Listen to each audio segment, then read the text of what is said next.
This is a tough time in our American history. I was a history major at Texas A&M.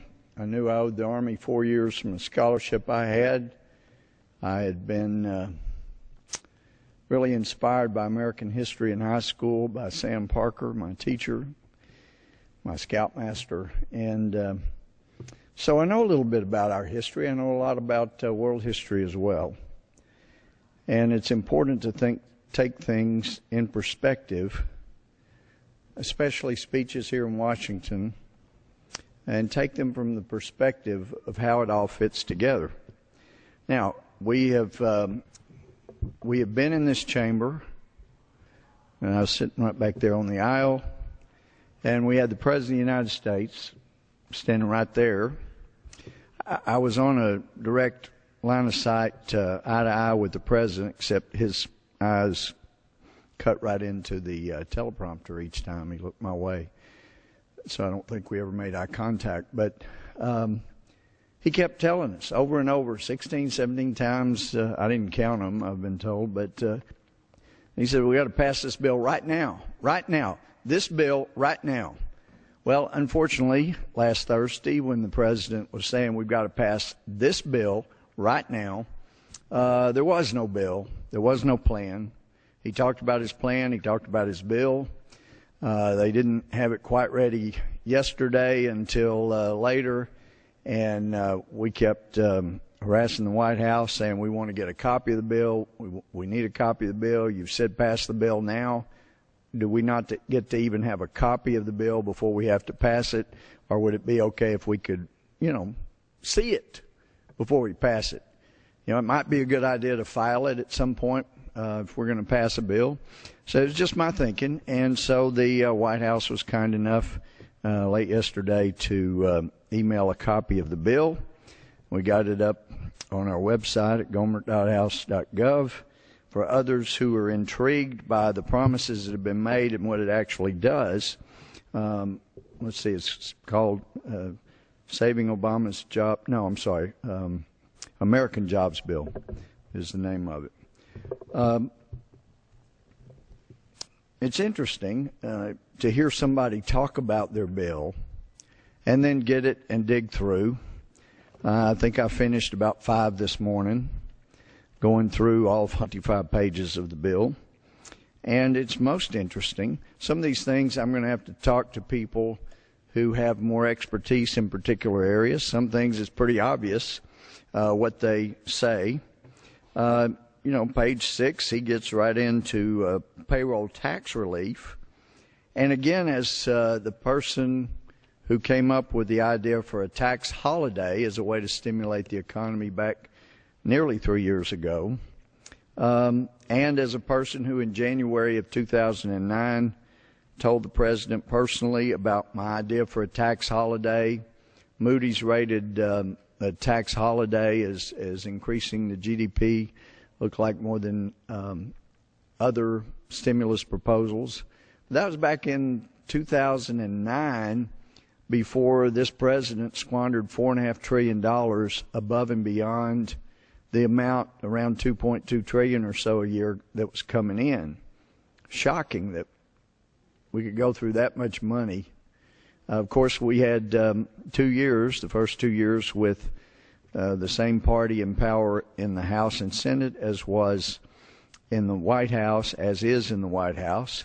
And as I found my first term in 05 and 06, sometimes when you have the same party in the White House and in the House and Senate, if the people in Congress are not adequately restrained and cannot adequately restrain themselves, there ends up being a big spending frenzy. And in 2006, again, my second year in Congress, we spent over $160 billion more than we took in. Democrats across the aisle rightfully tore after Republicans. How could you spend $160 billion more than what we had coming into the Treasury? And they were right to do so. We should not have spent $160 billion more than we had coming in. Ironically, the President Bush in 2008, had a bill passed by the Democratic-controlled House and Senate, a stimulus bill that opened the door a bit to these stimulus frenzies. And $40 billion of that, $160 billion, as I recall, was going to be going to people who didn't pay any taxes, income taxes, as a rebate, which caused me to ask the president down there on the floor after the State of the Union, how do you give a rebate to people that didn't put any bait in? But then after that, we had TARP, and President George W. Bush is a good man. He is smarter than most of the people in this town wanted to give him credit, one of the wittiest people you'll ever be around. But he made the mistake of listening to, until now, the worst Treasury Secretary in the history of the country, Hank Paulson. And Paulson says, look, give me $700 billion. I can fix things. Well, that was a mistake. Anybody that read that bill would understand that was not a bill that should have ever passed. And if more people on the House floor had read the bill, I am confident, I know they couldn't have brought themselves to vote for it, but they didn't read it. Many didn't. Well, that's why I spent most of last night going through the president's jobs bill. He does have some payroll tax relief, but compared to the payroll tax relief I was proposing, we were told it would be close to, if you just gave people all of their tax money in their check, it didn't need to come back from Washington, it would be in the check. If we passed it and the president had signed it on a Thursday, it had been in their Friday check. All of the money, all of the taxes they paid. And that would have stimulated the economy more than, and we wouldn't have needed the government to say, hey, let's bail out GM and let's bail out Chrysler, because if people had had their own money, they could have gone down and bought a car from the car manufacturer and dealer that they wanted to buy from, instead of just throwing money at the car industry. And I appreciated the GM commercial saying we paid our money back. Unfortunately, that was not true. It was a misrepresentation. Still money owed.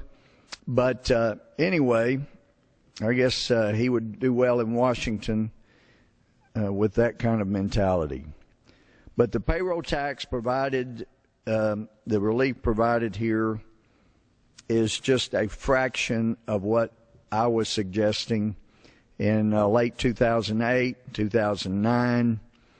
And the president, in fact, when I told him the idea in January 2009, said, that's a great idea. Have you talked to Larry? Talking about Larry Summers, who was right behind him at the time. I said, I'd love to talk to Larry Summers about it. Summers reached around, gave me a card, says, give me a call. He never took my calls.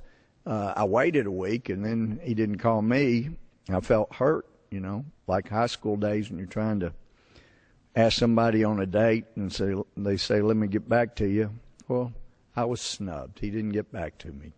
Okay, well, not first time, so I relentlessly called and kept getting, I was given eventually to some young man who sounded like his voice was still changing, but anyway, telling me to leave a message, and I didn't leave messages. And Larry, as the president referred to him, never got back to me, and I understand he's not over there now.